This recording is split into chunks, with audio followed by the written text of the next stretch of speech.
y es que cada niño es distinto a los demás. No hay dos niños iguales. Y el problema, la diferencia no es solo un problema que tenga que ver con que alguno tiene el pelo crespo y otro el pelo liso, de que alguno tiene los ojos verdes y otro los tiene cafés, de que uno es más alto que otro o más gordito, o tiene la piel más clara o más oscura, sino que son también completamente diferentes porque son hijos de dos linajes familiares diferentes a los linajes de cualquier otro niño, de dos culturas familiares, de dos historias familiares, eh, pero además de dos experiencias de vida, tanto de sus padres y su familia cercana como de ellos mismos. La probabilidad de dos niños iguales es de 0. Ni siquiera en el caso de gemelos que tienen muchas cosas en común son iguales. Incluso en ese caso muy rápidamente empiezan a notarse las diferencias.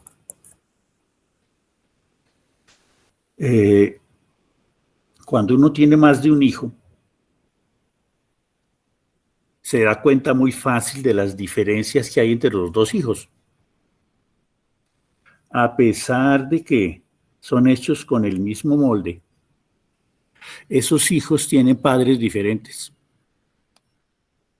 Y cuando digo que tienen padres diferentes, me estoy refiriendo a que en el momento en que se tuvo un hijo y al momento en que se tuvo otro, los padres ya son otros, no son los mismos. Ya tienen otras experiencias de vida, ya han pasado por otras dinámicas relacionales. O sea, ni siquiera los hermanos tienen los mismos padres. Los hermanos tienen, cada grupo de hermanos y cada hermano de ese grupo tiene padres diferentes, porque estaban en otro momento vital esos padres. O sea, la diferencia es la norma. Por lo tanto, es imposible pensar en asuntos que tienen que ver con crianza, con hábitos, con dinámicas de crecimiento y desarrollo que sirvan para todos. Solo se pueden enunciar algunas generalidades y dentro de esas generalidades indudablemente hay algunas cosas que entre comillas son iguales,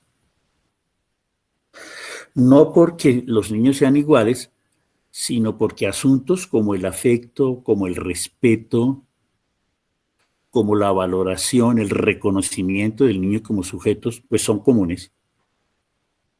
Pero hasta ahí llegan algunos aspectos y asuntos que tendrían que ver con cosas similares o iguales. Es como, desde algunas pautas generales, educar en ese contexto de diversidad, de diferencia, de variedad, completamente absoluto.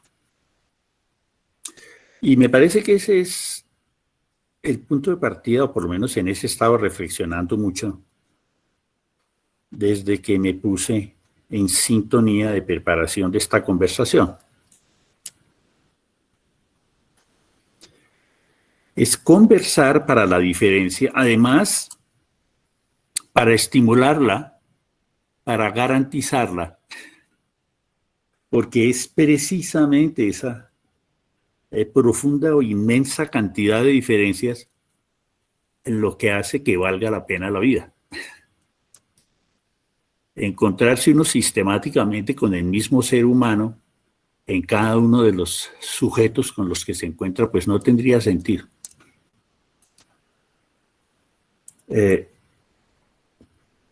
Segundo, cuando hablamos de asuntos de crianza, de hábitos, de crecimiento, de desarrollo, yo creo que no solo hablamos de los niños, sino también hablamos de los progenitores. No solo los niños están creciendo, sino nosotros, los padres, estamos creciendo. Estamos en proceso de crecimiento y desarrollo. Y aquí va otro elemento que me parece importante también dentro de los presupuestos de partida. Y es que todos los partos son múltiples.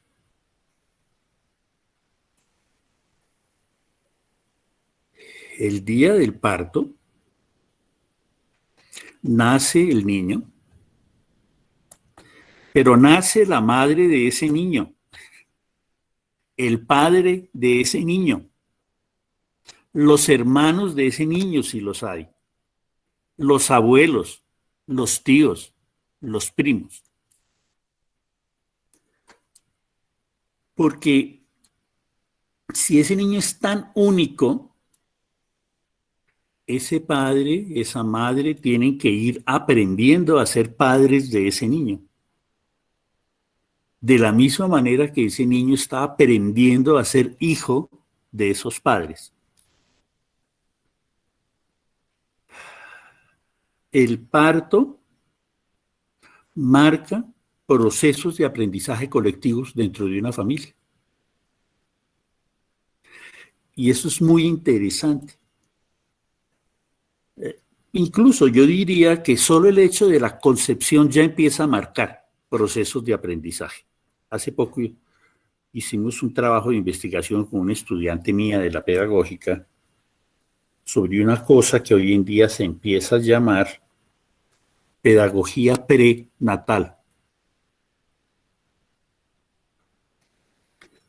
Y fue muy interesante y muy sorprendente para muchas personas de las que estuvieron escuchando la presentación de ese trabajo, que nosotros estuviéramos desarrollando la idea de que los procesos de educación no arrancan cuando nace el niño, sino arrancan mucho tiempo antes.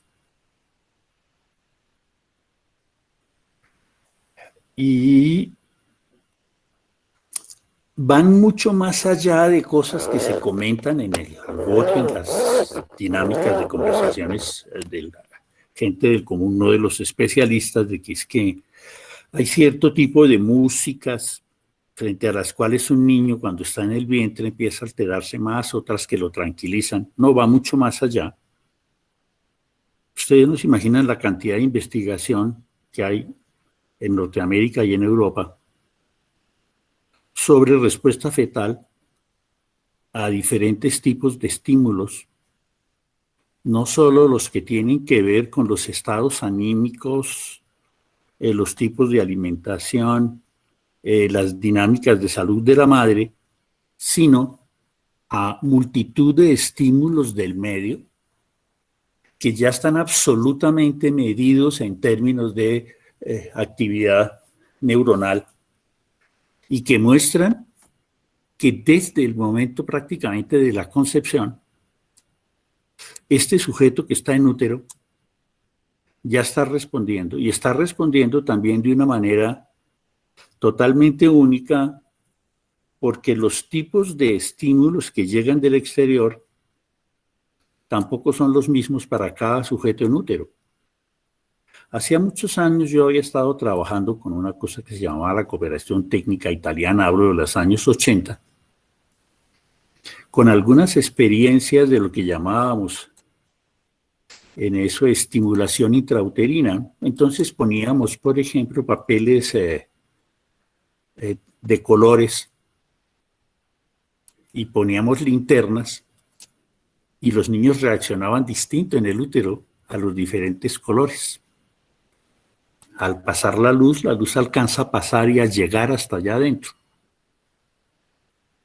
Y entonces, cuando poníamos papeles de esos transparentes de colores y alumbrábamos con linterna, empezábamos a detectar distintos tipos de reacciones en útero. Pero esas eran inicialmente, y hace ya bastantes años, experiencias muy rudimentarias para ver si efectivamente había estimulación en útero. Hoy en día la cuestión es sofisticadísima Y ya tenemos abundante información y estudios muy sistemáticos sobre cómo incluso la educación arranca en útero. Esto lo quería plantear un poco como una abrebocas de la conversación de hoy, para mostrar la inevitabilidad de la educación. No es que si los educamos o no los educamos, es que inevitablemente estamos interactuando con ellos y esa interacción que tenemos con ellos, diría casi desde siempre, porque otros opinamos que la preparación que uno hace para la gestación, que no siempre es tan explícita, también está incidiendo. Que esa educación está y está operando todo el tiempo.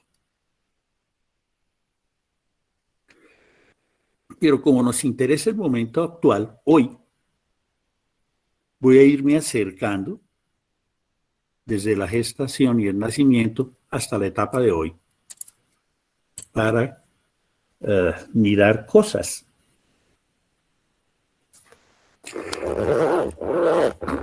Los niños no son una hoja en blanco, que es también otra cosa que con frecuencia decimos. Él es como una hoja en blanco donde se va escribiendo todo, ¿no? Primero él trae la historia de los dos linajes familiares, el de mamá y el de papá, que además ya en alguna medida empieza a estar inscrita en eso que se llama la filogénesis.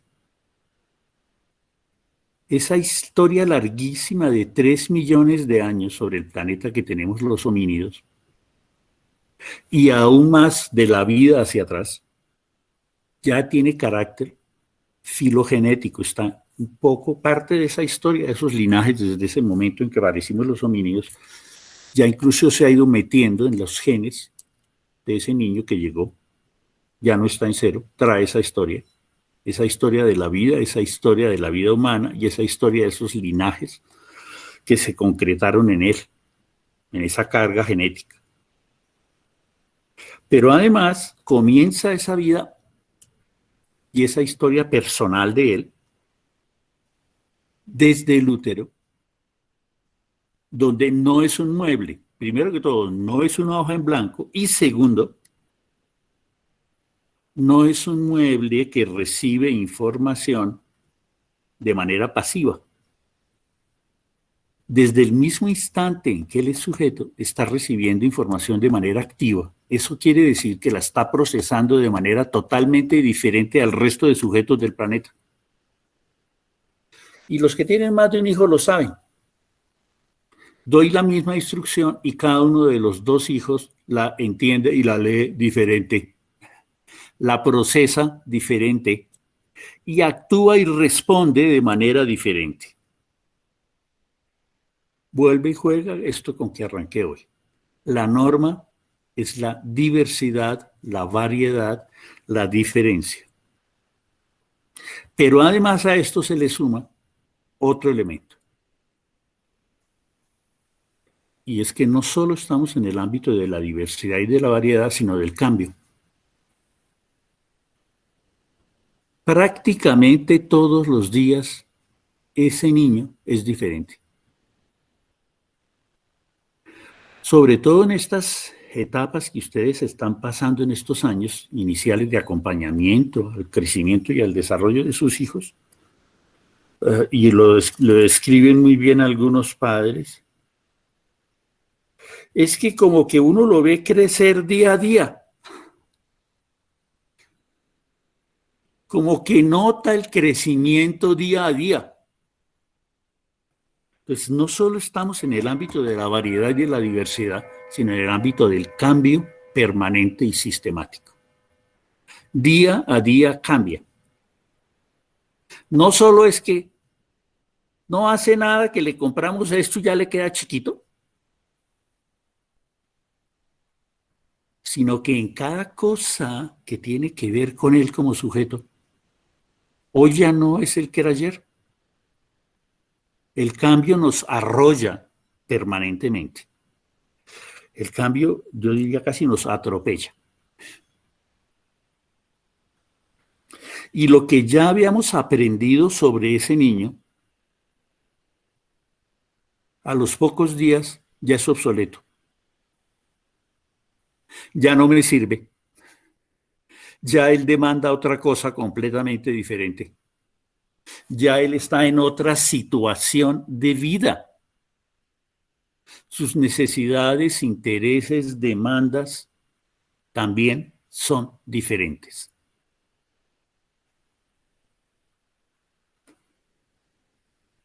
Ayer tenía tantas palabras en su diccionario y hoy empiezan a aparecer otras que me sorprenden. ¿De dónde sacó esta palabra nueva? ¿De dónde sacó este vocablo o esta forma de combinarlos? Me sorprende todos los días. Todos los días me sorprende.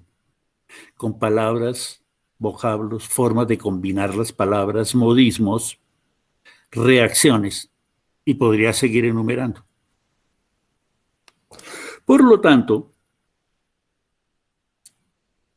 esto me coloca en una situación de altísima complejidad. Yo lo digo a veces de manera que parece muy simple, pero es de altísima complejidad. Tener un hijo es una nueva oportunidad que le da a uno la vida para darse cuenta de que uno todo el tiempo está creciendo, de que no ha dejado de crecer, de que todo el tiempo está aprendiendo y de que el mundo es incierto, absolutamente incierto.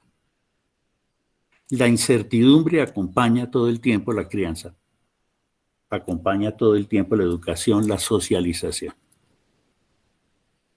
En esa familia, que es el primer nicho de socialización y de educación, porque no es una frase de cajón eso de que los padres somos los primeros educadores. No, es que somos los educadores por excelencia. En el colegio tenemos educadores profesionales, pero educadores profesionales en el ámbito de la educación escolar. Pero en el ámbito de la educación en un sentido amplio, todos somos educadores. Así nos digamos que no tenemos escuela en el asunto. Pues claro que sí tenemos escuela. La primera escuela tuvo que ver con algo en lo que fuimos completamente activos, que fue observar cómo papá y mamá me criaban, me acompañaban, me educaban a mí. Y frente a esa escuela, yo construyo una cantidad de conocimientos, algunos por adscripción. Me parece muy bueno esto que hacía papá o esto que hacía mamá, y otros por contraposición. Es que esto que mi papá hacía nunca jamás lo voy a hacer yo hasta que me sorprendo haciéndolo, porque con mucha frecuencia opero en automático.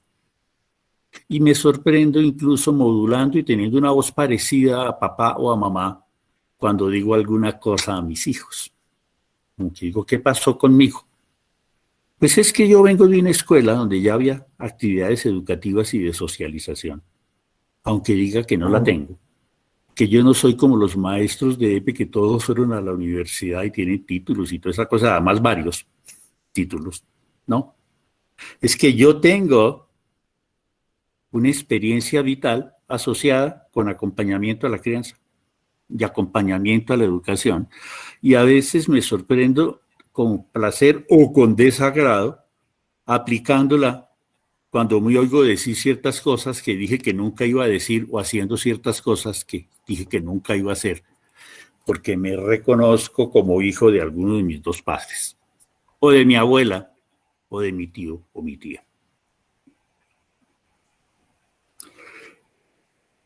Los padres somos educadores por antonomasia.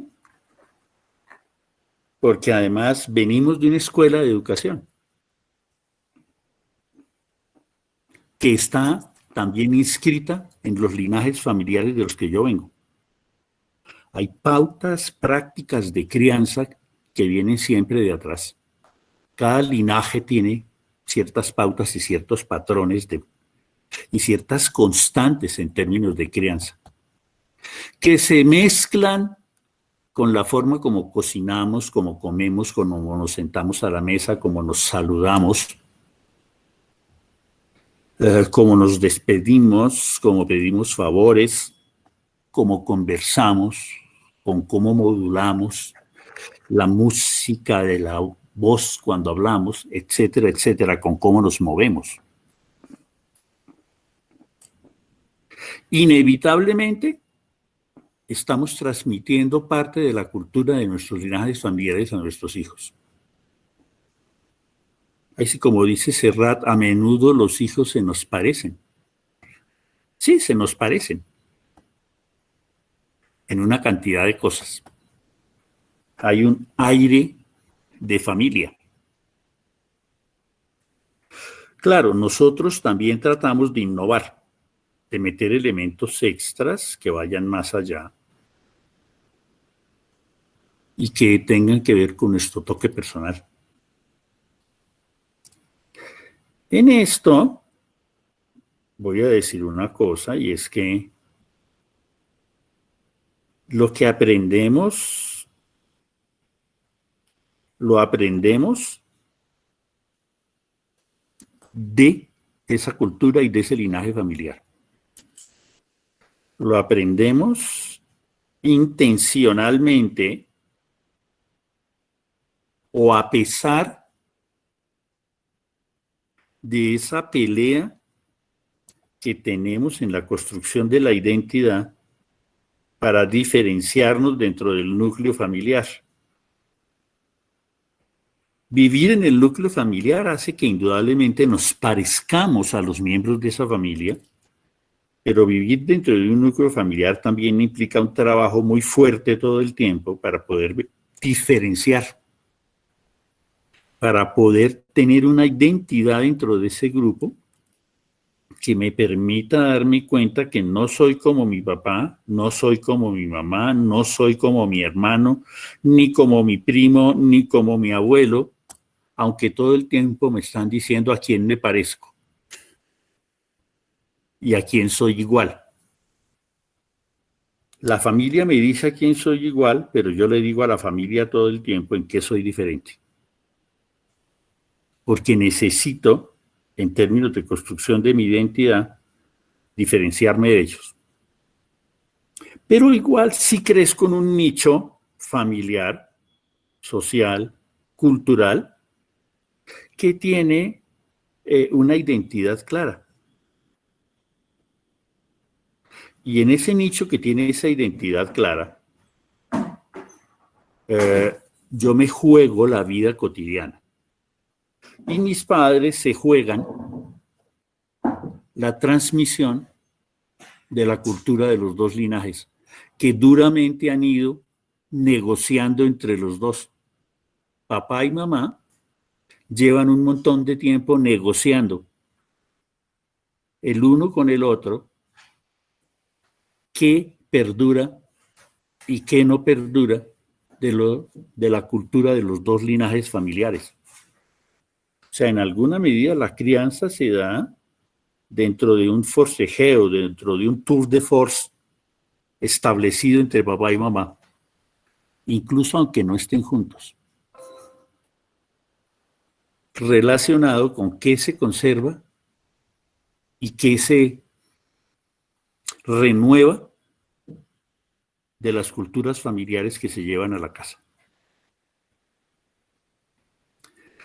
Y esto, como no es natural, es único, toca enseñarlo.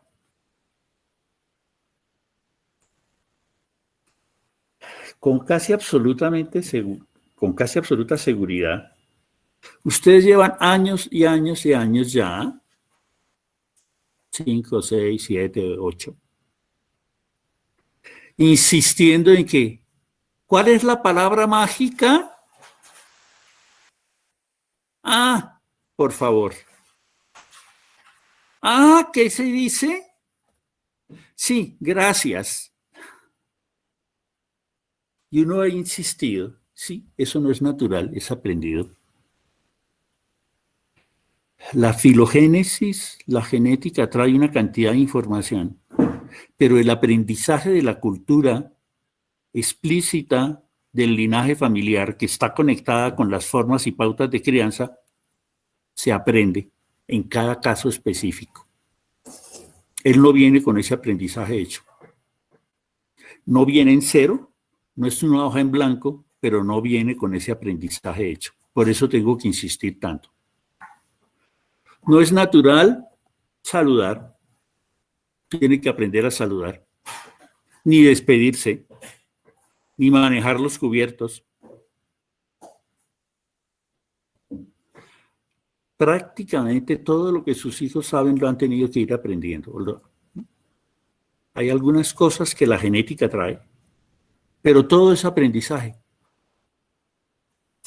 Y tenemos estilos en cada linaje y en cada cultura familiar para acompañar esos procesos de aprendizaje.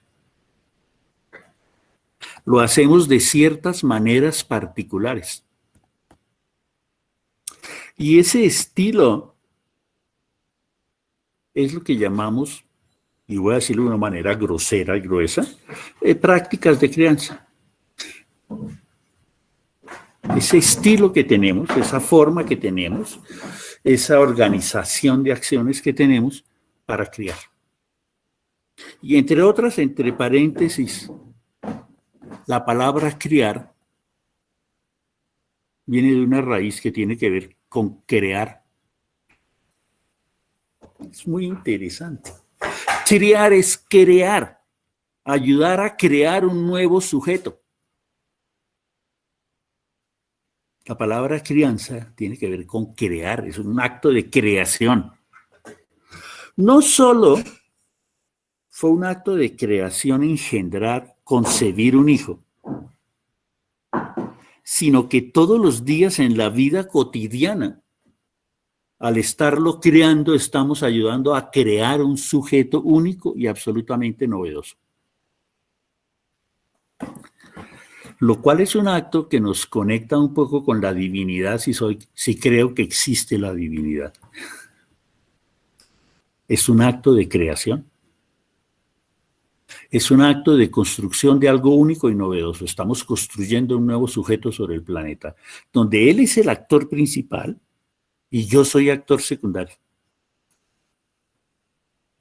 Los padres somos actores secundarios en ese acto de crear, de inventar un sujeto nuevo. Los maestros luego se incorporan también como actores secundarios. Y el resto de profesionales de las instituciones educativas se van incorporando en ese acto de invención y de creación de un nuevo sujeto.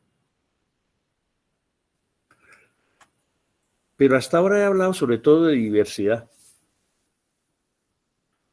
Entonces, ¿cuáles pueden ser unas pautas generales? Esa es una pregunta importante. ¿Cuáles pueden ser unas pautas generales? Entonces voy a empezar a enumerar muchas.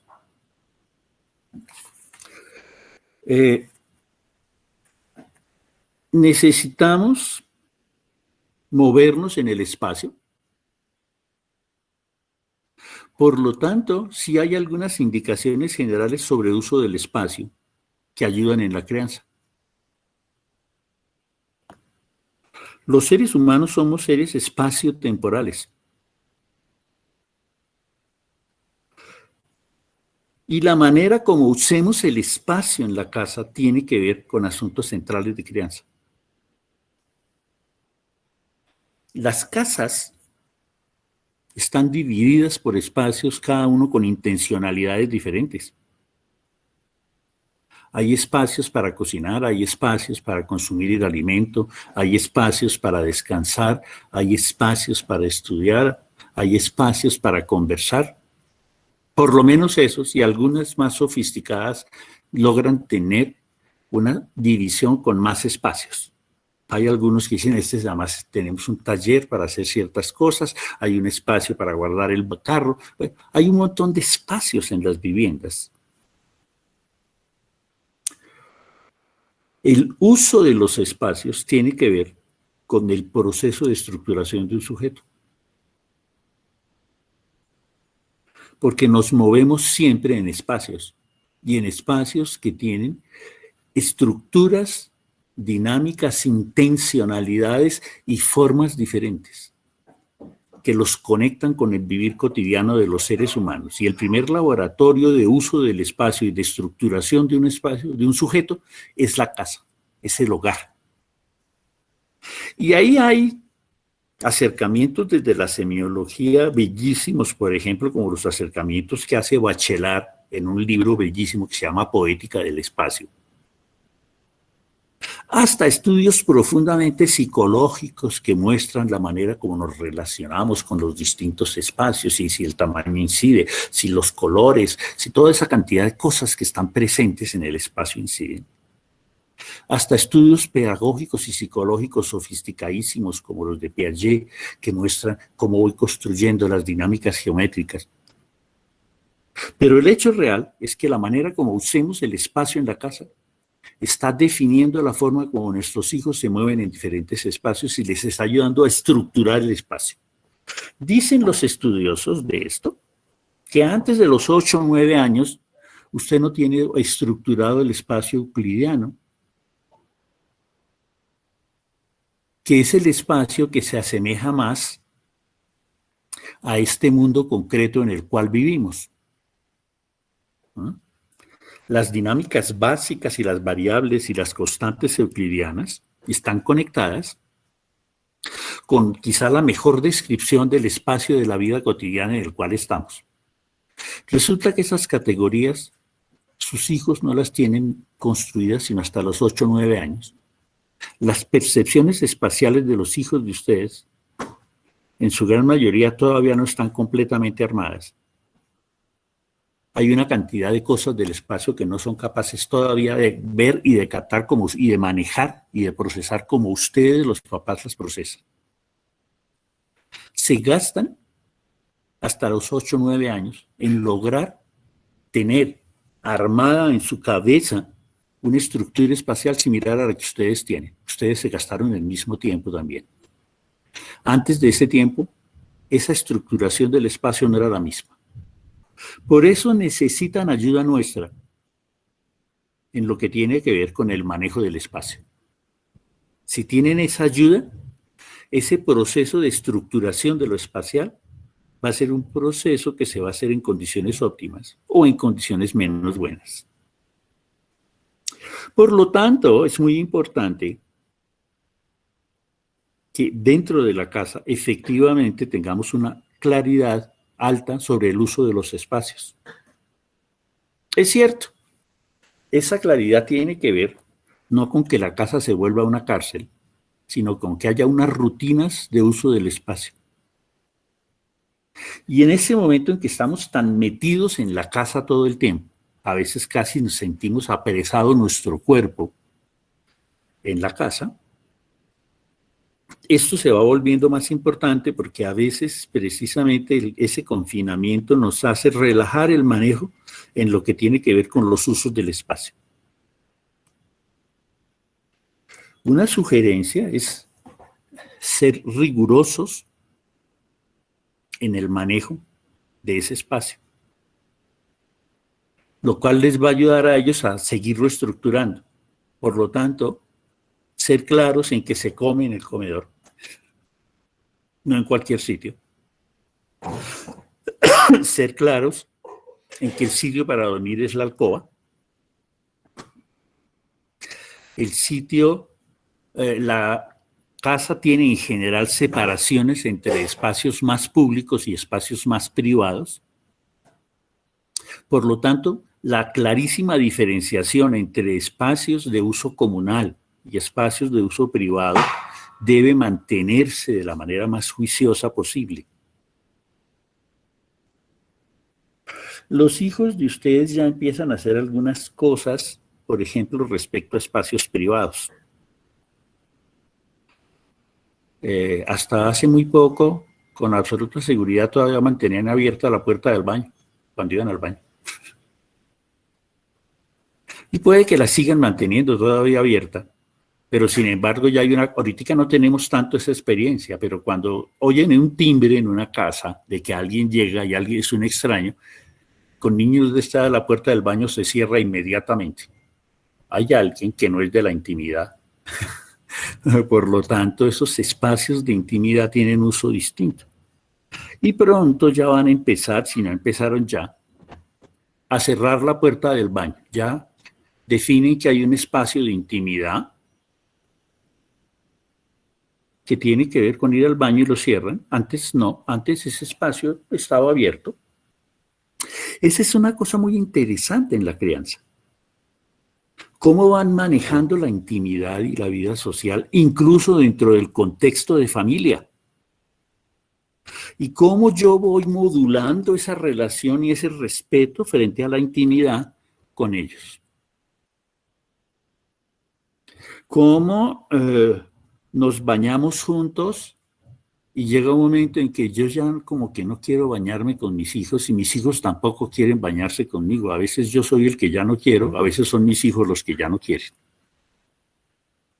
Esto tiene que ver con usos del espacio y separaciones entre vida social y vida privada, entre lo íntimo y lo social, que también involucra a la familia, porque si bien mi cuerpo está absolutamente disponible para mi madre en el momento de nacer, cada vez está menos disponible. Igual con mi padre. Igual nosotros colocamos nuestro cuerpo a la absoluta disponibilidad de los hijos y llega otro momento en que empezamos otra vez a recuperarlo como espacio íntimo.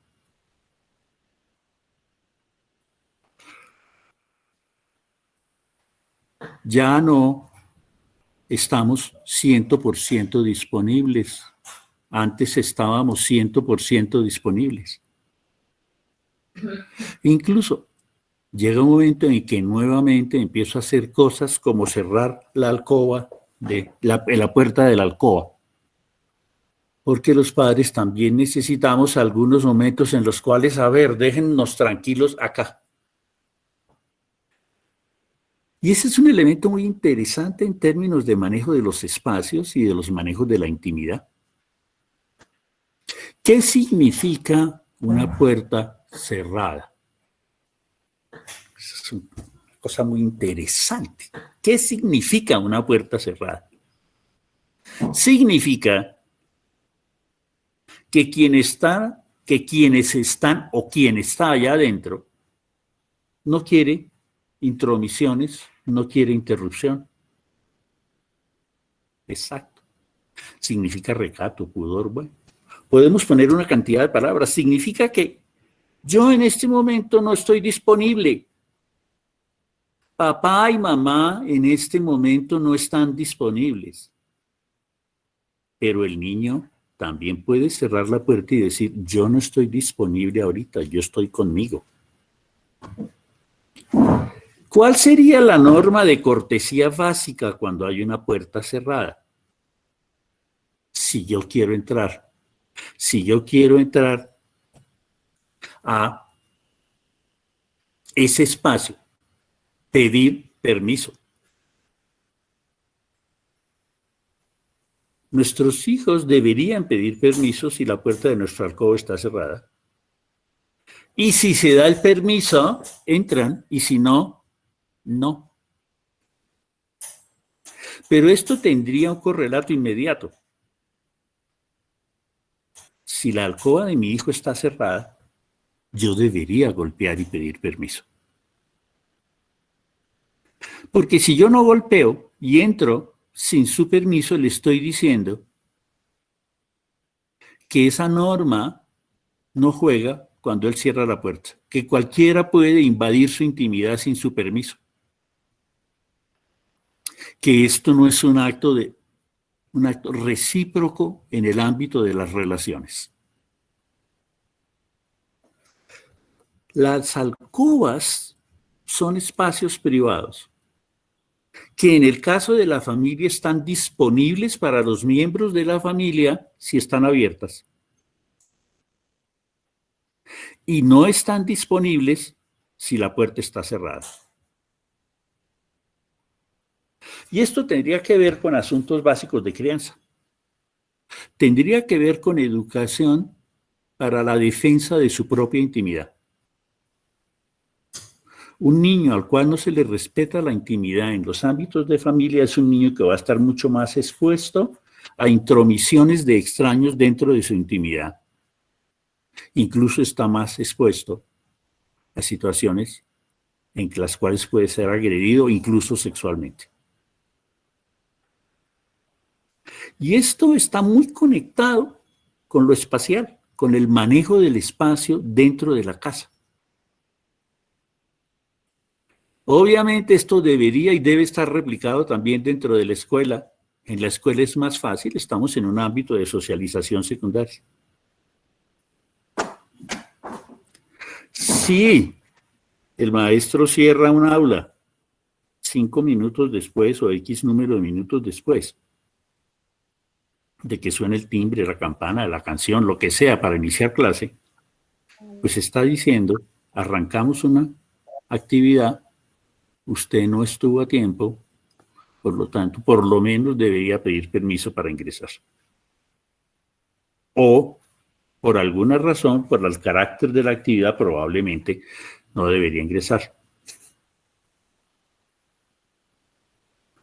En general, en la escuela, cuando estamos en ámbitos de educación, de socialización secundaria, no se dejan abiertas las puertas de los baños.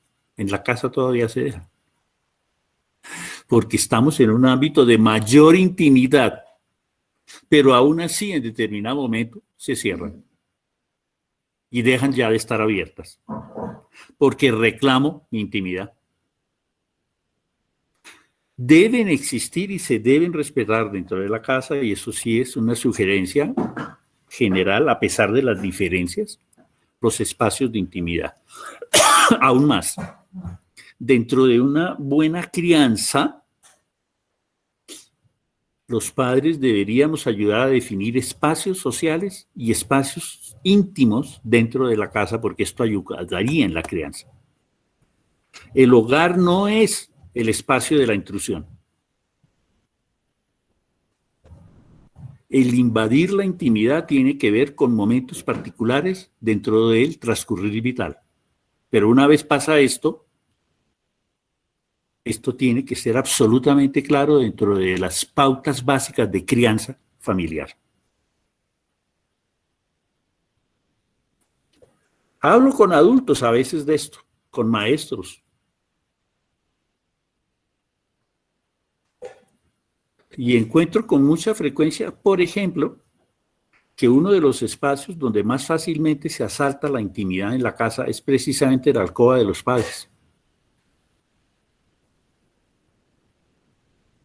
Generalmente planteamos muy fácilmente que la alcoba de los padres es territorio social, lo cual no es cierto.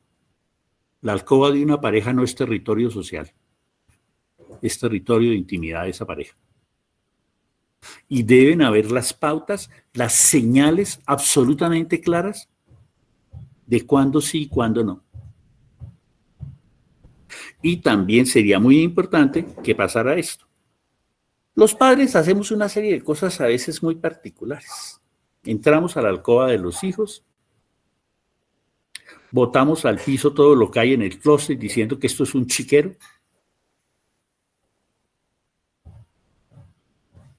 ¿Qué pasaría si los hijos hicieran lo mismo y entraran a nuestra alcoba y botaran al piso todo lo que hay en el closet diciendo que es un chiquero porque el criterio de orden de ellos es distinto al mío?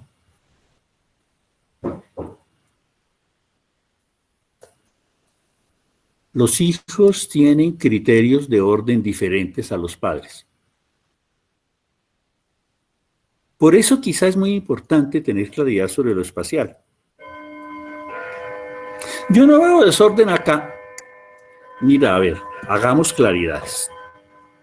La sala es un espacio social que compartimos todos, por lo tanto tenemos que hacer acuerdos sobre qué está, qué no está, en qué momento se está, de qué manera se dispone.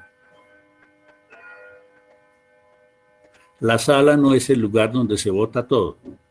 Maleta, cuadernos, tableta, celular, juguetes, el plato del almuerzo que me lo comí sentado en la sala y lo dejo ahí tirado sobre el asiento. No, este es un espacio social que debe regularse socialmente. Esto involucra elementos básicos de orden dentro de ese espacio social y de acuerdo dentro del colectivo familiar. Obviamente eso nos obliga también a los adultos a hacer lo mismo.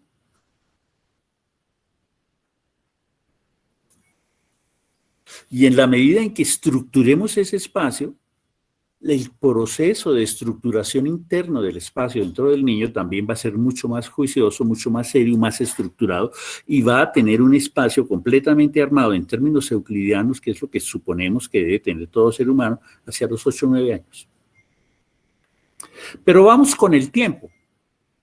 El tiempo también tiene que estructurarse, no está estructurado. Aunque indudablemente hay una serie de elementos temporales asociados a los ritmos orgánicos que ya están. Creo que esa es la tercera o cuarta semana que el cigoto que está ya en proceso empieza a tener un pulso. Desde que es capaz de oír en el vientre, él está acompañado de un ritmo todo el tiempo que hace, que es el ritmo del corazón de mamá, que todo el tiempo está funcionando y que se acompasa con el corazón de él. O sea, tenemos ritmos internos que están asociados con el tiempo. Desde el momento en que ese pulso empieza a aparecer como a la tercera semana, o segunda semana, ya no me acuerdo bien, hasta la muerte nos acompaña ese pulso de ese corazón bombeando. Hay un ritmo que tiene que ver con un tiempo. Claro que hay tiempos internos. Tenemos el tiempo que nos marca la noche y el día, que tiene muy pocas variaciones para nosotros que estamos tan cerca del Ecuador. Tiene variaciones muy altas para los que están hacia el norte o hacia el sur del Ecuador. Días más largos, días más cortos, pero en el caso nuestro es bastante constante con muy pocas variaciones. ¿Sí? Hay periodos del año donde amanece un tricitico más temprano y otros donde amanece un tricito más tarde, pero es tan corto el tiempo que no lo notamos demasiado. El día y la noche marcan a nivel de tiempo. Y obviamente hay otra cantidad de cosas que marcan a nivel de tiempo. ¿Saben en qué momento dicen los especialistas que está completamente estructurado el tiempo en los seres humanos, en promedio, hacia los 11 años? Nos gastamos desde el nacimiento, desde el parto, 11 años en estructurar el tiempo. Y lo vamos a estructurar si hay patrones temporales claros dentro de la familia. Entonces van recomendaciones no solo para esta pandemia, sino para siempre. Es importante que la hora de levantada sea la misma. Es importante que la hora de acostada sea la misma. Es importante que la hora del desayuno, del almuerzo y de la comida sean la misma. Porque eso va a ayudar a que nuestros hijos estructuren el tiempo. Si yo tengo cotas claramente definidas en el tiempo, yo voy a estructurar el tiempo. Si no las tengo, mi tiempo va a andar de una manera absolutamente anárquica. Entonces, en términos de crianza, es absolutamente fundamental no solo que el espacio esté claramente definido, sino que el tiempo también tenga cotas claramente definidas. Y en esto sucede lo mismo que con las dinámicas sociales. Usted trabaja usualmente de lunes a sábado, debe llegar a la misma hora al trabajo, a la misma hora sale del trabajo, y el domingo no. Este tipo de cosas que son muy importantes y que están muy estudiadas por los especialistas en salud mental comunitaria, muestran cómo todas las sociedades tienen rupturas dentro de las rutinas de manejo del tiempo. Todas las sociedades, todas las culturas tienen cosas, por ejemplo, como carnavales, fiestas de cosecha en ciertos momentos, donde rompen las rutinas, pero el resto del tiempo mantienen las rutinas, porque las rutinas contienen, tienen una función básica de contención en lo que tiene que ver con manejo del espacio y en lo que tiene que ver con manejo del tiempo. Y resulta que esta situación que rompió la rutina usual, encerrándonos en las casas, nos ha obligado a hacer cientos de ajustes. No uno, cientos de ajustes. Es importante que le gastemos tiempo a esos ajustes porque parece que esto va a durar casi hasta final de año si nos va bien. Y que efectivamente haya cotas de manejo, no solo espacial, sino temporal, que ayuden a contener a nuestros hijos y ayudarles a estructurarse como sujetos, porque lo necesitan como parte de su proceso educativo, lo cual también nos obliga a nosotros, porque si logramos generar cotas, por lo menos vamos a tener 6 meses más de esto, parece, definidas espaciales y temporales al interior del hogar, esto nos contiene a nosotros. Los cambios de cotas espaciales y temporales elevan significativamente los niveles de estrés. Como en esta época tenemos estudios para todo, en las tablas de estrés, ¿saben qué ocupa el segundo lugar? Como la acción más estresante de la vida de un ser humano, los trasteos. Trastearse de casa está en segundo lugar como generador de estrés. ¿Y qué dicen los especialistas de cuáles son las razones por las cuales es el segundo generador de estrés más alto?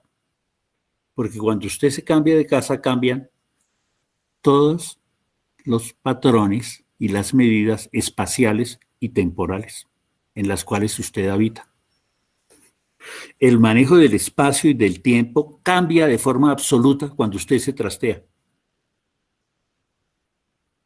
El tiempo que usted se demora en entrar y salir de su alcoba, los pisos que tienen que subir, las distancias para ir de la sala al comedor o de la cocina al baño, cambian. Los tiempos cambian, el uso del espacio cambia. Y obviamente, este confinamiento nos obligó, sin un trasteo, a hacer un número altísimo de ajustes espaciales y temporales. Por lo tanto, todavía en un número muy alto de familias, y me llega a consulta todo el tiempo, hay problemas de estrés muy serios ocasionados precisamente por todos los ajustes espaciales y temporales que no hemos logrado hacer adecuadamente. La sugerencia que yo les haría es que sean muy juiciosos y le gasten tiempo como progenitores y también en conversación con sus hijos a organizar y estructurar ese tiempo y ese espacio dentro del espacio reducido de la casa. Porque les va a ayudar a procesar muchísimo todas las tensiones que esto ha generado a ustedes y a sus hijos. Y va a ayudar a seguir estructurando tiempo y espacio en ellos como parte de las labores fundamentales de socialización.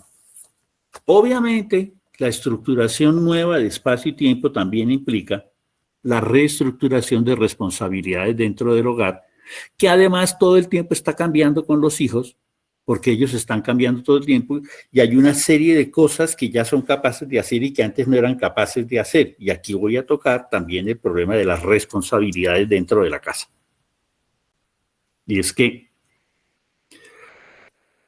¿cuáles son las responsabilidades de mamá? ¿Cuáles son las responsabilidades de papá? Que han sufrido toda una serie de ajustes, porque estando ambos en la casa, hay una serie de actividades domésticas que los hombres estamos asumiendo que antes no asumíamos, que estaban fundamentalmente sobre los hombros de las mujeres. Al estar, hemos empezado a asumir una cantidad de labores domésticas. Hay que conscientemente acabar de organizar la reorganización de esos asuntos domésticos de papá y mamá, pero también la de los hijos. No hay fórmulas.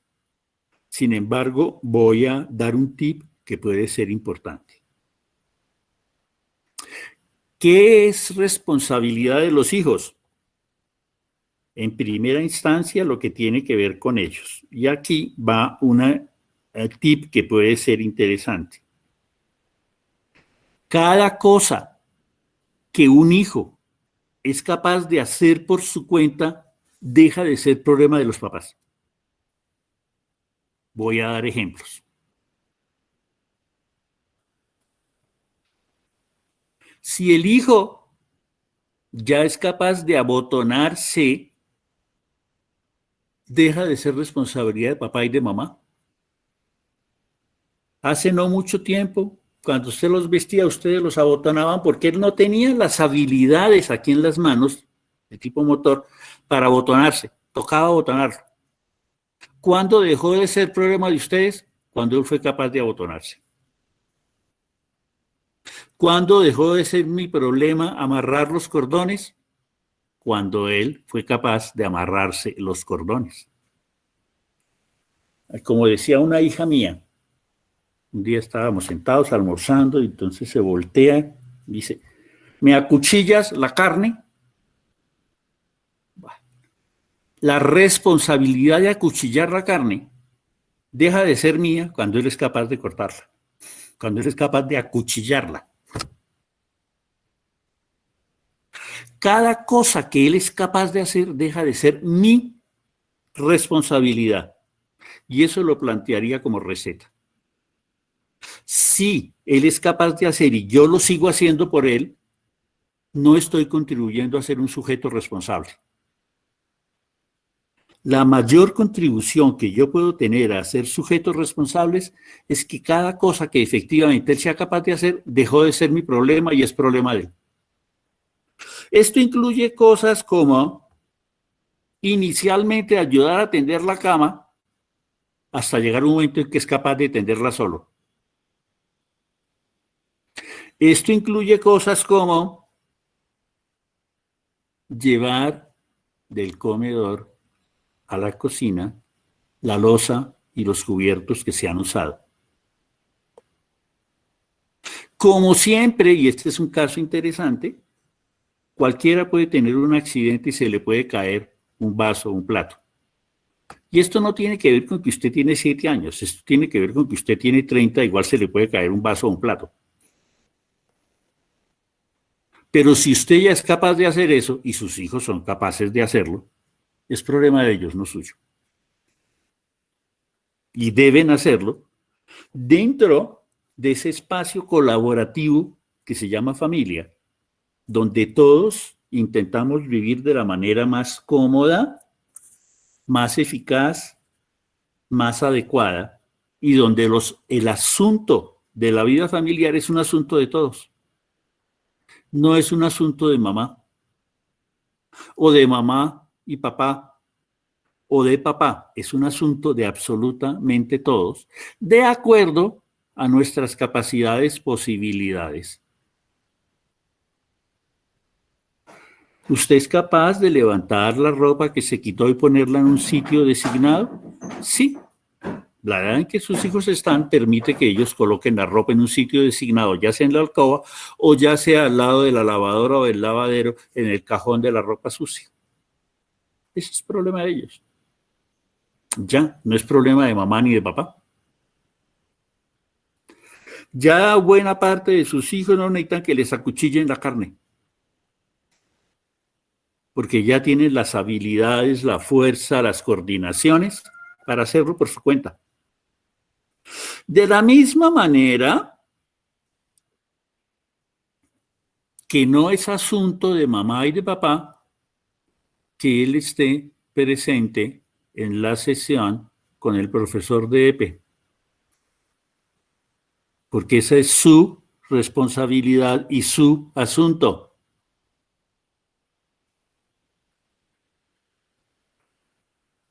Hay acciones, momentos particulares en que necesitan acompañamiento mío, pero en general los asuntos que plantean Sebastián y Alicia y Lady son asuntos que ellos son capaces, a los que ellos son capaces de darle respuesta por su cuenta.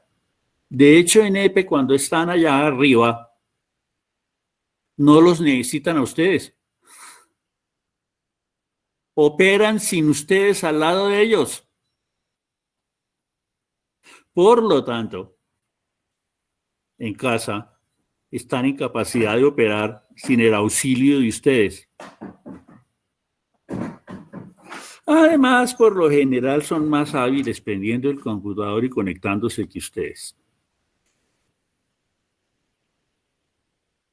Y cuando ustedes están encartados, dicen, haz esto. Ese es asunto de ellos.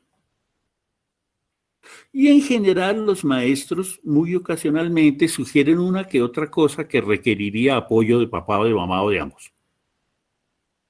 Pero en general todo lo que proponen está dispuesto para que ellos puedan hacerlo por su propia cuenta. Por lo tanto, parte de lo que tiene que ver con educación tendría que ver con soltarle la responsabilidad de sus asuntos a ellos. Un buen proceso educativo tiene que ver con que cada vez más ellos se responsabilizan de sus actos, de sus tareas, de sus dinámicas personales y ya no son mi asunto. Ustedes no están viendo tan lejos que sus hijos se vayan como lo están viendo los de 13, que ya se van para la universidad, se volvieron grandes y ya, ¿no? Pero la realidad, y voy a terminar con eso para que hagamos algunas preguntas y comentarios, es que desde, sobre todo el instante del parto, cada día sus hijos se van más. Y al fin y al cabo la educación y la socialización tiene que ver con eso, con que se vayan. Estamos construyendo sujetos autónomos y eso quiere decir sujetos que sean capaces, dentro de rangos razonables, de operar sin el auxilio de otros. Siempre necesitamos de los demás, pero la fantasía de la autonomía tiene que ver con que yo necesite dentro de los demás en rangos muy pequeños, no tan grandes.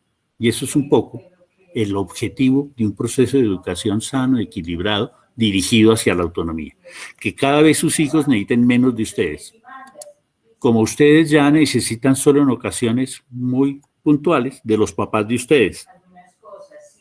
Que es que estamos en problemados, llegamos tarde del trabajo, tenemos, mamá me recibe al niño, bueno, hay momentos en que necesito de mis papás o de mi red de apoyo, pero un poco lo que estoy tratando es de necesitar mínimo de mi red de apoyo y ser autosuficiente dentro de un rango razonable. Hacia allá van sus hijos y darles la responsabilidad cada vez que ellos pueden hacer una cosa es contribuir a construir sujetos autónomos. Y voy a parar ahí porque sé que probablemente hay preguntas, comentarios, reacciones.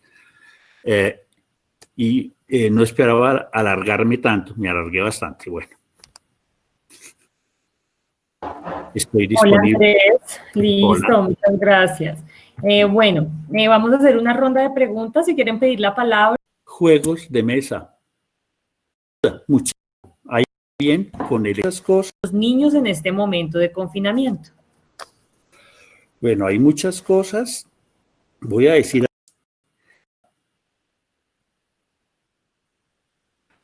que son absolutamente apropiados, más en este momento en que hay espacios reducidos. jueguen parqués, jueguen cartas, 21, póker, hasta jueguen plata.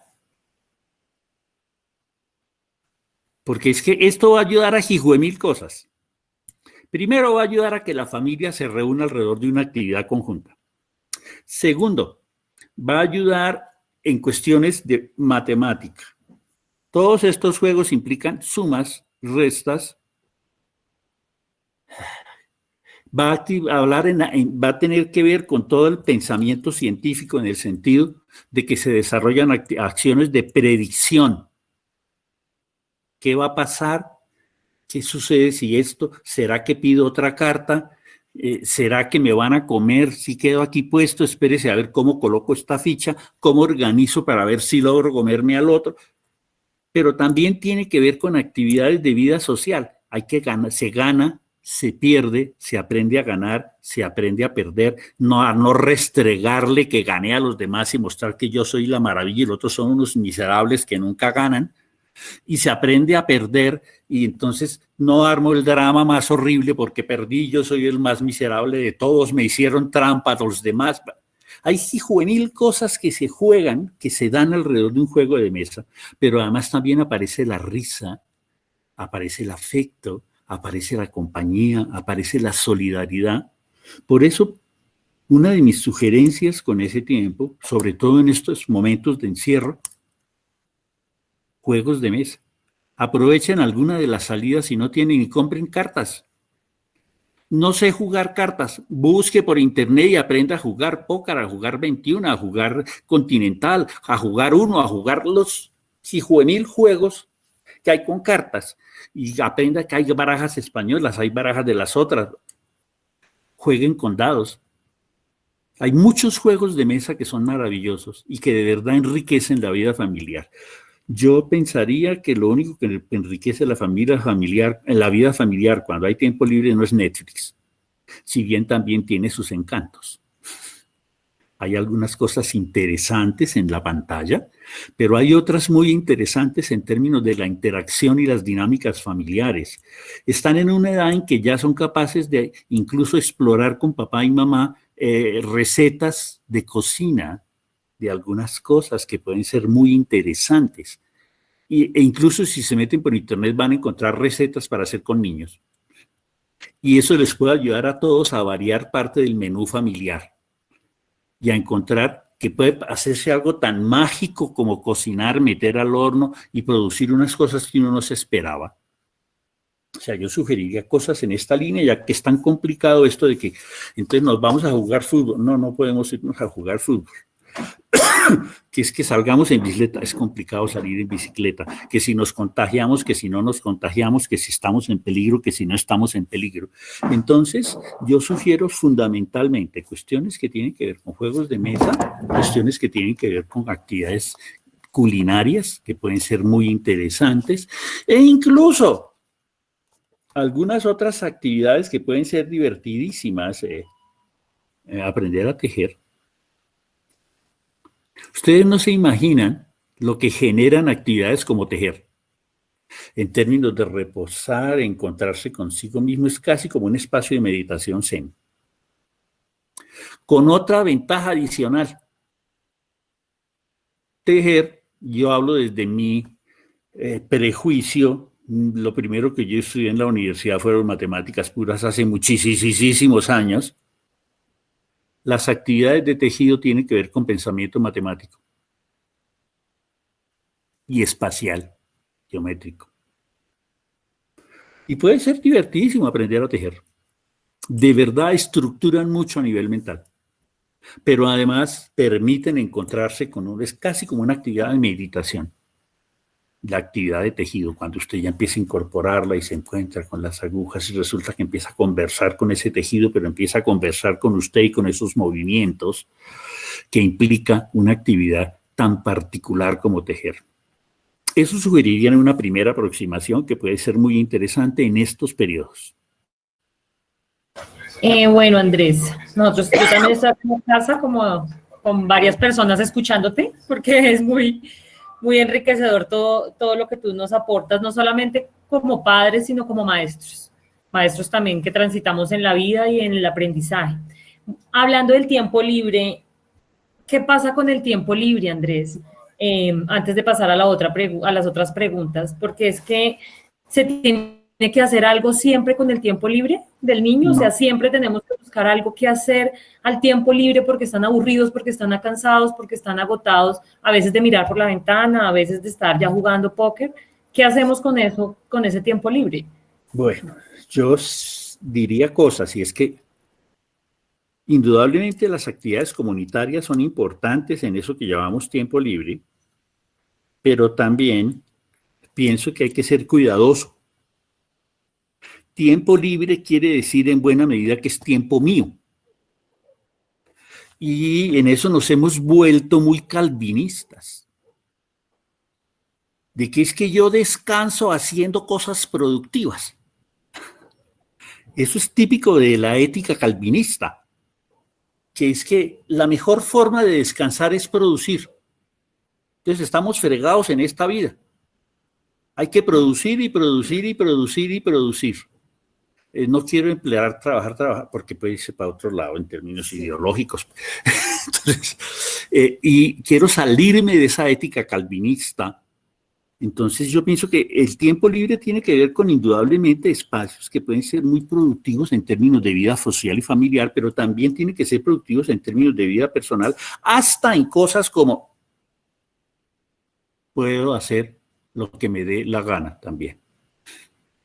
Puedo, entre comillas, perder el tiempo. Es que esa es una prerrogativa del tiempo libre. Perder el tiempo me saca de la lógica calvinista de que solo es producción. Claro que los calvinistas te dicen, no, es que eso tiene que ver con su paz interior, por lo tanto le produce. No. Yo pienso que ese tiempo libre tendría que ver con una cantidad de posibilidades múltiples relacionales al interior de la familia, con ver una película. A veces aquí con mi esposa, yo vivo con mi esposa, ya mis hijos se largaron, entonces estamos los dos aquí solos. Entonces a veces prendemos el televisor y queremos ver una película que no nos haga pensar. ¿Sí? Porque es que uno está buscando películas que lo hagan pensar, que tengan argumento, que la fotografía... No, a veces hay que ver una película que no me haga pensar. Que sea una comedia tan estúpida que deje de pensar. Entonces el tiempo libre es para utilizarlo libremente. En algunos momentos. ¿Sí? Es también para vida familiar, para enriquecer esa vida familiar, para enriquecer esa vida personal. Por eso propongo actividades como juegos de salón o como tejido y como ese tipo de cosas que cubren distintos ámbitos de la vida personal. Obviamente tendría que ver con jugar sin intencionalidades pedagógicas también, porque es que a veces volvemos tan pedagógico el juego que pierde su encanto. Entonces, jugar sin ese interés tan pedagógico, ¿no? Jugar. Reírse, hacer guerra de almohadas, no. Es una maravilla, ¿sí? Luego viene, sí, el calvinista que dice, claro, eso le ayudó a botar tensión. Bueno, dejémoslo que entonces él siga con su obsesión. Pero a veces no tiene que haber una intención detrás calvinista que sí, que produjo, ¿no? También tiene que haber ese espacio, sugeriría yo. Listo, Andrés, gracias. Bueno, Solita, la profe Solita te hace una pregunta. Bueno, el confinamiento ha afectado el uso de los espacios. Las familias han tenido que adaptar sus casas como espacios de trabajo y de estudios de sus hijos.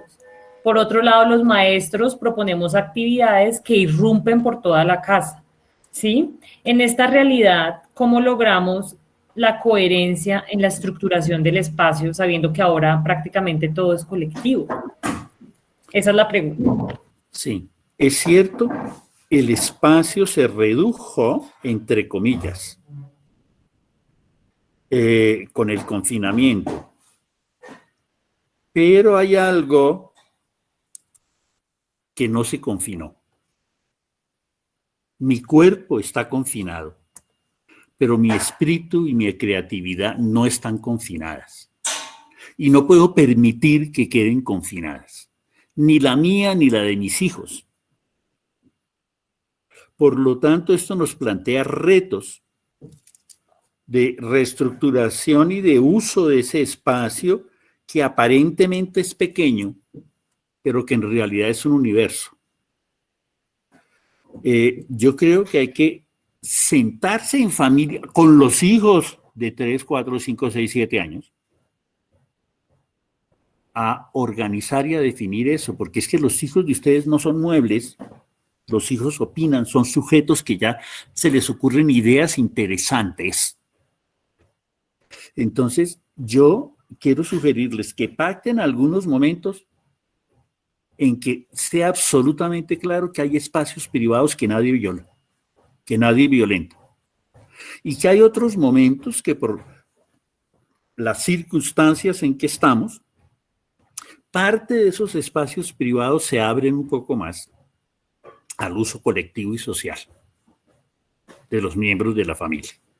Pero mi sugerencia es que defiendan la existencia de espacios privados, de espacios íntimos. Con mucha más razón necesitamos, así sea en rangos de tiempo no tan amplios, que esos espacios de intimidad estén presentes para nosotros y para nuestros hijos. Es cierto que en ciertas horas, entre comillas, muy sociales, de 8 a 5, se pueden romper mucho más esos espacios y volverse ese espacio de la casa mucho más colectivo todo, que de ciertas horas a otras horas se mantengan esos espacios de intimidad. Porque eso tendría que ver con procesos de estructuración del espacio más respetuosos y más útiles en términos de todo el proceso de socialización y de crecimiento y desarrollo. Esa sería mi sugerencia. Incluso que el manejo del tiempo tuviera que ver con eso. ¿Cuáles son las horas usuales que invertimos en vida laboral de tal a tal hora? Por lo tanto, esas horas son de trabajo escolar y de trabajo laboral y de teletrabajo. Y aunque a veces tengamos jefes intrusivos, también decir, a esas horas yo no estoy disponible. Listo. Sí. No estamos disponibles para el maestro. El maestro tampoco está disponible para que lo llamemos a las 9 de la noche. ¿Sí? Y al maestro tampoco se le tiene que ocurrir, se me olvidó, y es que para mañana a las 11 de la noche manda un correo. No, ni para un lado ni para el otro.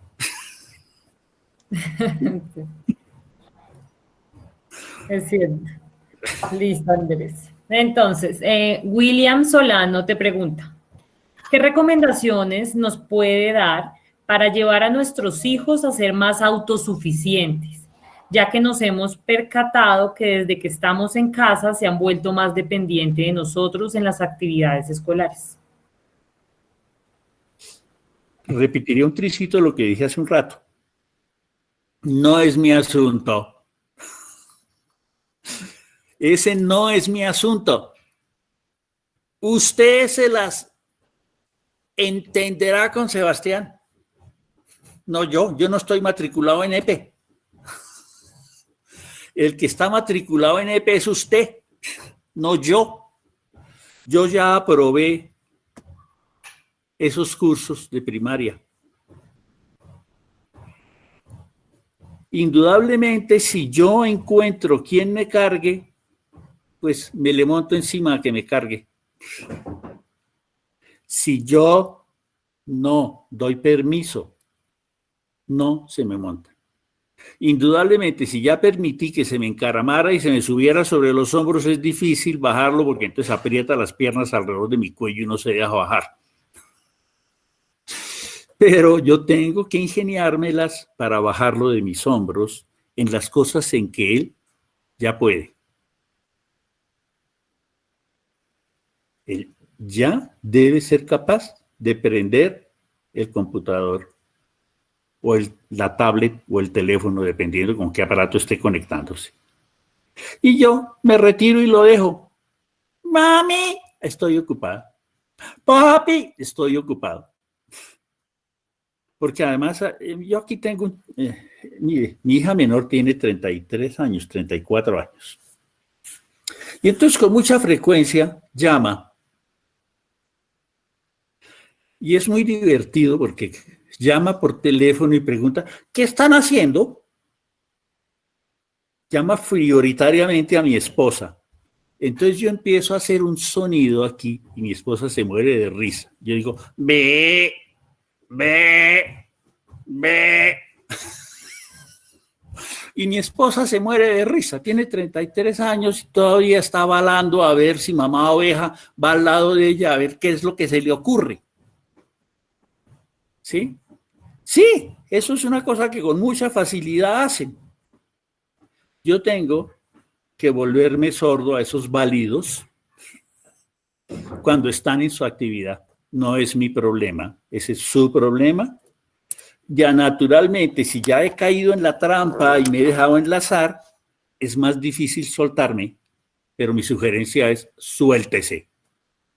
Estoy ocupado, estoy en una llamada de trabajo, estoy haciendo algo que no puedo soltar, hasta que ellos otra vez empiezan a hacer lo que saben hacer, porque es que en EPE lo hacen solos. No necesitan ni mamá ni papá. Déjenlos. Ay, y si pierdo, pierda. Ese es su problema, no el mío. Si saco cero, pues ese es su problema y no el mío. El cero es suyo. Le quedará ahí marcado en la frente. ¿Sí? Yo aquí me divierto mucho cuando oigo ese teléfono y empiezo a decir, ve, ve, y mi esposa empieza a reírse. Sí, si uno deja, esos válidos lo jalan y uno deja que se le suban a los hombros y le aprieten las piernas sobre el cuello. Es problema de ellos. Empiecen paulatinamente a dejarlos y ellos otra vez recuperan su autonomía en eso en lo que saben ser autónomos. Que la camisa, ¿usted sabe abotonarse? Ah, bueno, se demora. Ahorita tenemos la grandísima ventaja de que puede durar 1 hora abotonándose, porque no lo va a dejar el bus. Entonces no lo va a dejar el bus que se demore 1 hora abotonándose, que se demore 30 minutos amarrándose los cordones. No lo va a dejar el bus.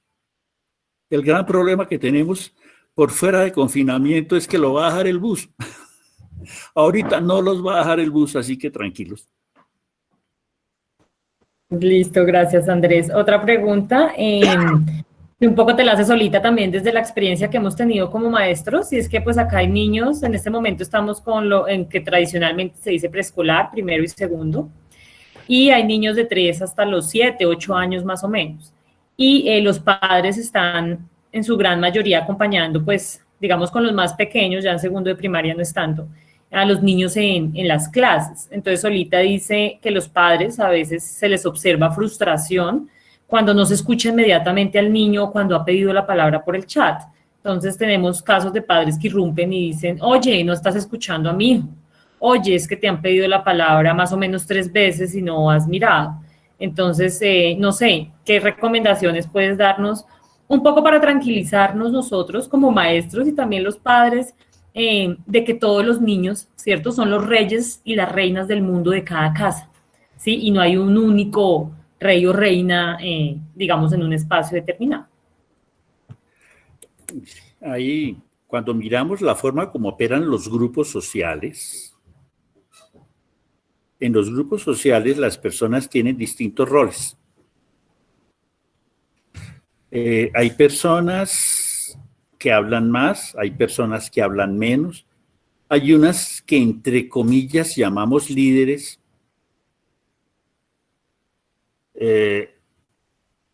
A mí me preocupan esas catalogaciones, aunque tienen cierto poder descriptivo, porque son catalogaciones que generalmente se hacen desde valoraciones. Es que todo el mundo debería ser líder. En un mundo donde todos somos líderes sería terrible.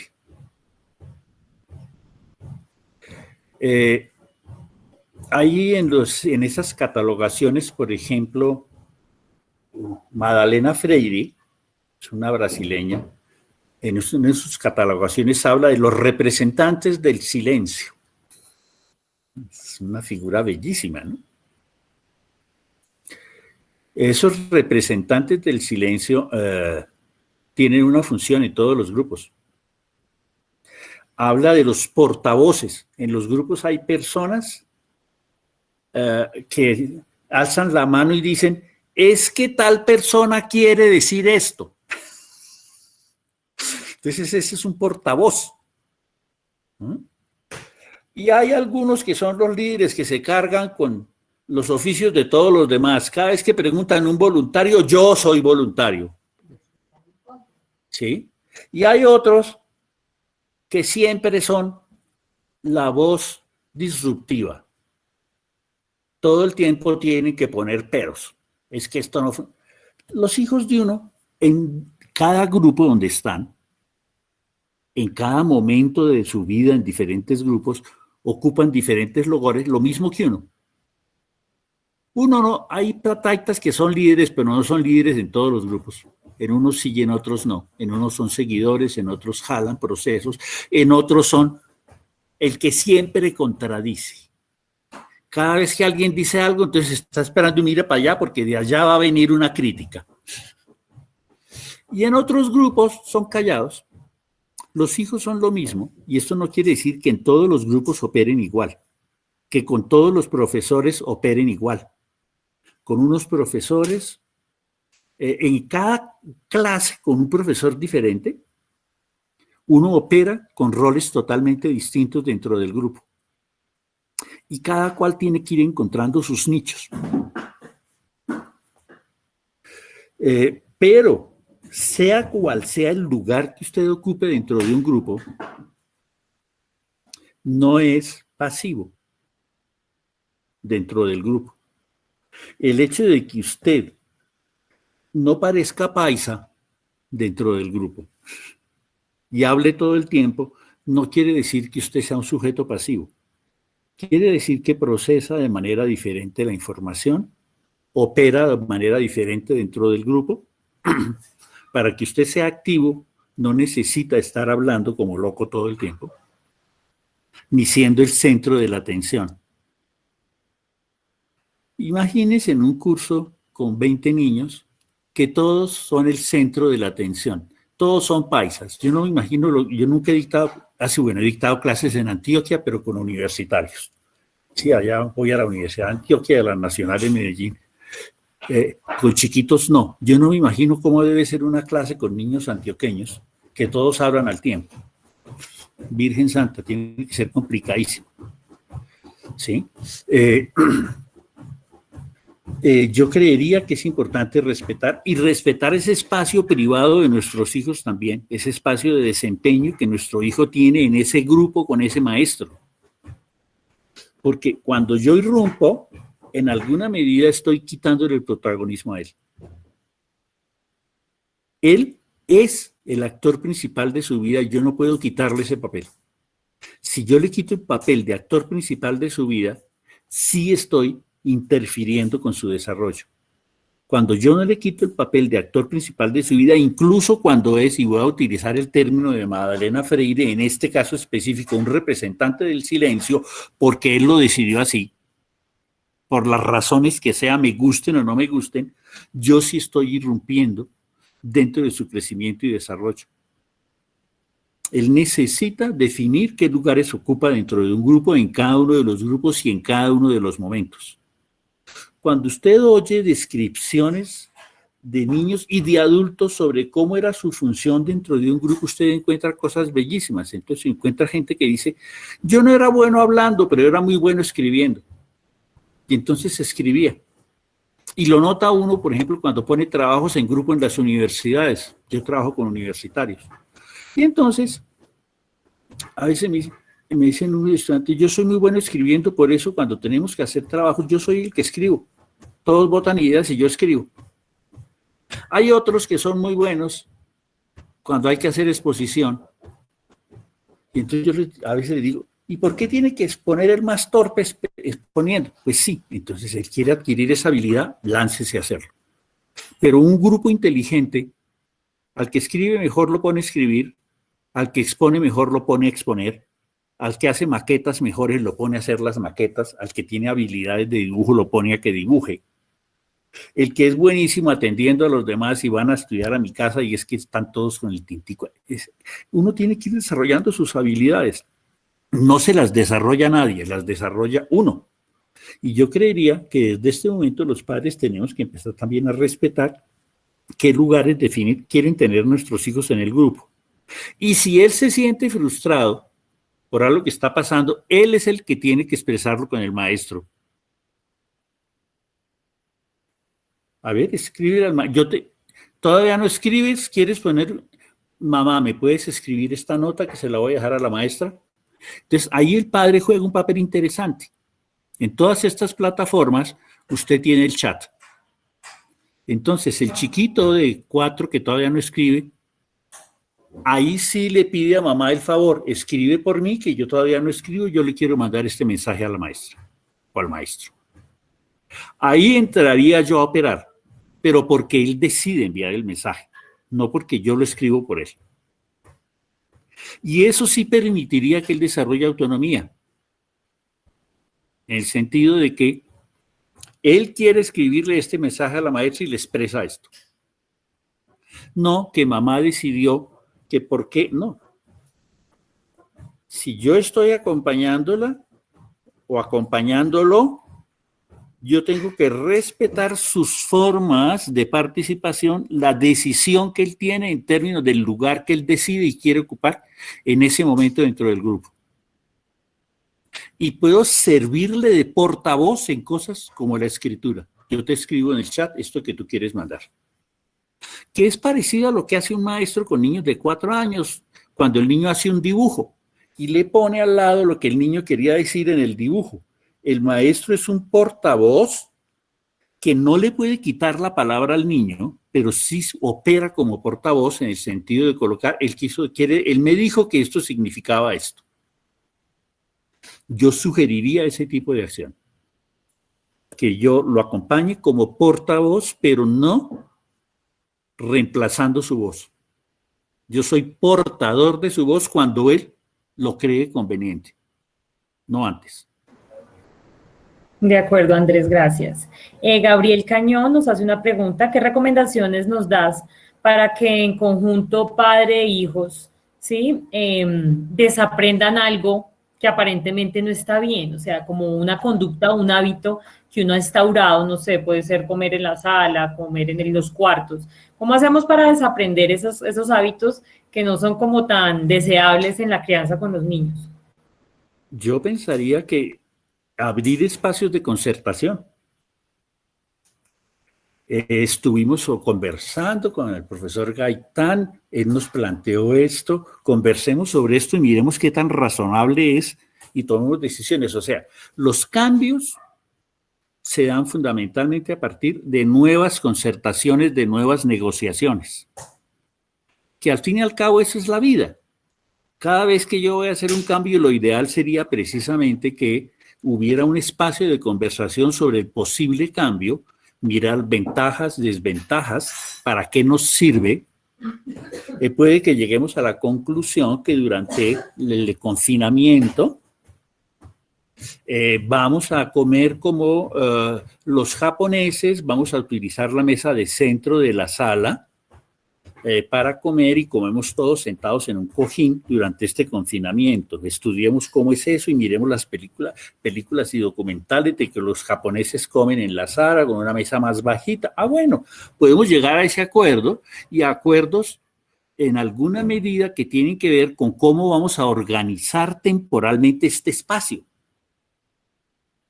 Porque yo puedo precisamente con motivo del confinamiento llegar a la conclusión, después de conversar todos en la casa, de que la mesa del comedor va a ser muy cómoda para largas estadías que tenemos que estar allá con el computador y la tableta, porque nos cansamos menos en esa postura, entonces vamos a tener allá todos los implementos informáticos, y que como la comida es un espacio muy cortico, nos sentamos en el piso con unos cojines, alrededor de la mesa de centro de la sala y comemos como los japoneses, pero además podríamos estudiar la cultura japonesa y ver cómo es la cosa, y esa postura es más, qué sé yo.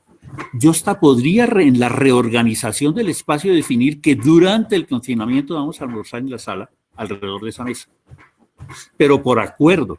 Y estas son las normas de hacerlo aquí. Y igualmente nos paramos, llevamos a la cocina las cosas para lavar, organizamos nuevamente el espacio porque ya no es hora de comida. O podemos decir, no, desmontamos toda la mesa del comedor donde están los computadores y las tabletas y almorzamos y luego volvemos a montarla. Cada familia, dependiendo de sus dinámicas y de sus espacios, puede aprovechar esto precisamente para ver cómo hacemos adaptaciones del espacio convenientes de acuerdo al confinamiento, y esos son aprendizajes que nos muestran que indudablemente cada coyuntura requiere precisamente de ajustes de diferentes tipos, no solo espaciales y temporales, sino de una cantidad de cosas que son congruentes con ese momento particular. Entonces, más que desaprender, yo diría que son nuevos aprendizajes. Listo, gracias. Bueno, digamos ya ahí para ir finalizando, hay dos cositas. Una, que nos dicen varios maestros y algunos padres, que es la frustración y también un poco lo que dice Lady. Sí, es que cuando el niño no logra terminar o llevar a cabo la actividad, no le sale como él esperaba, se molesta, a veces se va y se desconecta, hay frustración de parte de él, también se hay parte frustración de las familias en algunas ocasiones cuando las actividades no son lo que esperaban. Entonces, como hablar un poquito de eso. Y nos pregunta Manuela Sucre si hay que desaprender a comer y a beber en el chat y a bostezar cuando estamos frente pues, a una cámara o a, sí, al proceso, digamos, de pedagogía.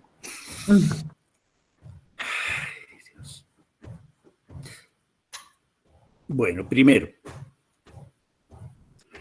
todos tenemos eventos, momentos, tareas, situaciones que nos generan frustración. A todos los seres humanos no siempre las cosas nos salen como las esperamos. No siempre los resultados finales coinciden con lo que yo había imaginado al comienzo que iba a ser el resultado final. Lo importante es que haya un buen acompañamiento de papá y mamá, mostrando que esto no me salió así ahorita, sin embargo, ¿qué tendría yo que hacer en una ocasión posterior para que me saliera como yo quiero? O sea, es casi coger una situación y darle la vuelta. Esta situación adversa, ¿qué me enseña? Ahí entraría papá o mamá, o ambos, a jugar de manera muy interesante en términos de la actitud frente a situaciones adversas. Frente a una situación adversa, ¿qué aprendo?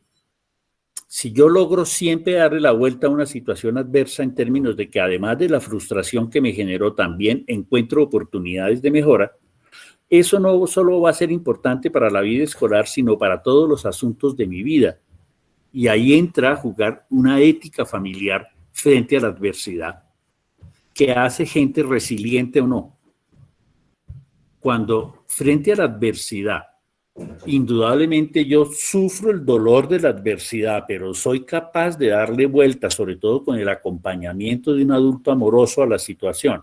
También viendo posibilidades, yo estoy construyendo sujetos resilientes que son capaces frente a la adversidad, una vez pasa el dolor, la tristeza, la molestia de que las cosas no son como yo quiero, construir respuestas constructivas. Porque no se trata de que no me moleste, no me duela, no me sienta mal. No, cuando algo a mí no me funciona como yo quiero, pues claro que me siento mal. A ninguno nos gusta hacer las cosas mal, sentir que no nos funciona. Pero el segundo paso después de esto es lograr darle vuelta a la situación para buscar soluciones. Y ahí es donde yo creería que ese acompañamiento personalizado de la casa, mucho más cercano que incluso el que hacemos nosotros los maestros, que es imposible hacerlo de una manera absolutamente a tiempo con los 25 o 20 niños que tenemos en el salón de clase, pero sí lo podemos hacer los padres porque es que estamos ahí, al pie del cañón con el otro, permitiría ir construyendo actitudes de vida resilientes. Yo creería que hay que construir actitudes de vida resilientes donde no desaparece el dolor, la tristeza, la rabia porque algo no me funcionó como de que yo quisiera que me funcionara, sino como después de ese momento, que es absolutamente esperable, yo logro darle la vuelta y empezar a dar respuestas constructivas para exorcizar en alguna medida el mal momento que ya fue. Esa sería mi sugerencia básica. Y en cuanto a esas normas de relación en el chat, pues mire, depende de mil cosas. Vino Andrés Gaitán aquí, nos habló 2 horas, y es que yo estaba con un frío horrible, pues me voy a tomar una tacita de tinto. O sea, yo, desde que eso no interfiera con la actividad, yo no le veo ningún problema a tomar una taza de café porque está haciendo frío. O preciso la actividad, ya son las 10:30 y de verdad está haciendo hambre y mi estómago empieza a hacer... Pues entonces, oiga, me pasaron un banano y no hay ningún problema en comerme el banano mientras tanto. Yo no creo que eso sea tan problemático si la cuestión está muy larga. Si no está tan larga y le dicen, no, pues es que mire que no es sino 1 hora lo que usted está ahí, también es educativo postergar la gratificación, ¿qué quiero decir? Si la cuestión se alargó mucho porque el Andrés Gaitán lleva 2 horas en el asunto, oiga, es que yo estaba preparado para menos tiempo y el tipo sigue garra y garra y garra y garra. Pues entonces, oiga, está muy larga la cuestión, pero tómese el banano de la mitad de la mañana, de las medias nueces. Si la cuestión no es tan larga, postergar la gratificación también tiene sentido educativo. Un momentico, mire, que es que esto no es sino 1 hora, espérese, ¿cómo no va a ser usted capaz de esperar? Que bueno, me dio bostezo, hay ciertas cosas inevitables. ¿Sí? Oiga, hasta que bosteza, trate de apagar la cámara antes para que no vean el bostezo. Pues, o sea, hay cosas inevitables. Uno no logra a veces contener un bostezo, sobre todo con alguien que habla tanto. Seguramente algunos bostezaron con mi charla de hoy. Sí. A veces hay voces que lo arrullan a uno más que otras. Diría yo, o sea, ¿qué quiero decir? En ciertas cosas yo pienso que entrarían dentro de lo no tan relevante. Y definitivamente, si vamos a estar 3-4 horas trabajando en algo, de golpe sí se ameritaría una interrupción. Como la interrupción, voy a estar 3 horas en esta actividad, oiga, yo estoy que me hago chichi, pues me voy para el baño. Y me hago una pena horrible, me retiro un momento. Pero en tiempos no tan largos, yo pienso que la postergación de la gratificación puede ser una cosa interesante que también tiene que ver con lo educativo y con aprender a que no todo es inmediato, sino que requiere de procesos y de tiempos. Pienso que es dosificar lo uno y lo otro. Esa sería mi sugerencia. Sí, un poco hablando de la humanidad, yo creo que también que tenemos, ¿no? De la escuela, de lo que somos, porque es que nosotros tenemos humanidad. Y yo creo que sí, pues hay que forjar y fortalecer. Nosotros hemos hablado, ¿cierto? Hábitos en los niños. Entonces estamos haciendo actividad física, no estamos comiendo un paquete de papas en este momento, ¿cierto? Pero tenemos horarios donde vamos a comer, vamos a jugar, vamos a charlar. Sí, yo creo que eso es importante. Bueno, ya un poco finalizando. No sé si hay algún otro comentario, pues acá hablan de ya básicamente de que el aplazamiento de la recompensa ayuda a forjar templanza, es muy importante lo que nos dices para la pedagogía de la felicidad. Muchas gracias por compartir con nosotros, ha sido un espacio agradable, dice Danis Vanessa. Solita dice, creo que es diferente tomarse el agua o el tinto para las clases, pero es diferente lo de los hábitos que tenemos listos y organizados en una clase, que era lo que estábamos hablando. Bueno, no sé si hay algo más, Andrés, de la parte pues, de nosotros, de los maestros, muchas gracias. Siempre será grato tenerte en la escuela, siempre para nosotros que acá la mayoría que estamos somos pedagogos infantiles. Conocemos tu trabajo, conocemos tus publicaciones y estamos muy felices también de aprender como docentes y desaprender muchas cosas y también de acompañar a los padres en este proceso, que no es sencillo, y muchas gracias a ti por acompañarnos en este proceso también, desde tu experiencia y claro está desde tus investigaciones y parte académica. Muchas gracias por invitarme, por tener la confianza en que puedo decir cosas que valen la pena. Me encanta estar en este espacio de trabajo con ustedes, la gente de EPE, y me encanta que sientan que este espacio enriquece la reflexión y el trabajo que hacen, tanto desde la escuela como dentro de la familia, dirigido al crecimiento y el desarrollo de los niños. En alguna medida lo que justifica que estemos acá es esa aventura maravillosa de ver florecer seres humanos, como vemos florecer a los niños permanentemente a medida que van creciendo y desarrollándose. De acuerdo. Estamos en la misma. Estamos en la misma línea. Listo, para los padres vamos como a dar unas indicaciones del nivel 4 al nivel de escuela inicial para decirles pues ya que sigue después de esto. ¿Listo? Muchas gracias. En el nivel 4 nos reuniremos en los horarios acordados de atención a padres que tenemos entre semana, luego de que se hagan la lectura de los informes. No vamos a hacer reunión general, teniendo en cuenta que hicimos una reunión más o menos no mayor a 15 días con los docentes de área. ¿Listo? Nivel 3.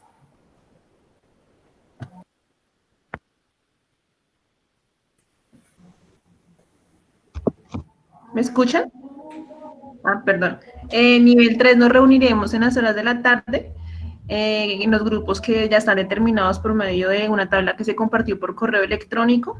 Te agradecemos mucho, Andrés, por la charla. Realmente estuvo muy chévere. Muchas gracias por compartirnos todas las reflexiones y por el espacio que nos brindas. Escuela Gracias inicial. a ustedes por invitarme. Y buen día a todos, que estén muy bien. Con los padres de escuela inicial nos encontraremos. Andrés. No, qué pena, Evitas. Andrés, muchas gracias. Siempre nos dejas muchas ideas que particularmente me generan luego muchísimas preguntas y pues justamente ese es el hacer de maestros, ¿no?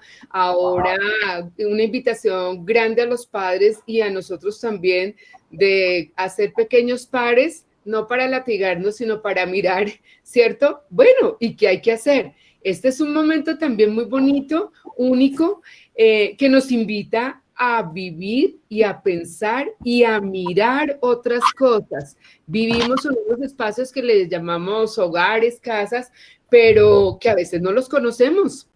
Todo es un correr, es una ir y venir y entonces dejamos de conocerlos. Eso me parece que es importante que ahora volvamos sobre ellos y pues bueno, gracias a esta posibilidad de contar contigo y con también los padres de familia que seguramente tienen muchas preguntas y muchas buenas intenciones de poder en conjunto con nosotros reestructurar de pronto, si es la palabra, o vivir el momento que tenemos que vivir de la mejor manera. Muchas gracias a ti, un abrazo fuerte y gracias a todos los padres y maestros compañeros. Gracias, Alicia. Diría una cosa que hace poco dijo mi esposa aquí en casa. Y es, yo tengo confinado el cuerpo, pero mi espíritu no está confinado. Súper, qué lindo, súper, sí. Sí, yo solo tengo confinado el cuerpo, el resto no está confinado. Y esta es una maravillosa oportunidad de vida también. Sí, así hay que verla, de acuerdo, así hay que verla. Bueno, continuando la información para los padres de escuela inicial, nosotros haremos un encuentro con cada una de las familias, entonces desarrollaremos unos encuentros esta tarde, que ya se enviaron las invitaciones para que nos encontremos, y el día de mañana se continuará con el resto de familias de escuela inicial para trabajar. Estamos enviando los informes en ese preciso momento para que los lean y den sus preguntas. Agradecerte a ti, profesor Andrés Gaitán, por todos los aportes que generas tanto como maestros como padres en esos procesos de crianza y de responsabilidad, con nuestros hijos y con nuestros estudiantes. Listo, muchas gracias, adiós, feliz mañana, feliz tarde para todos. Hasta luego. Bueno, un abrazo para todos. Buenos días.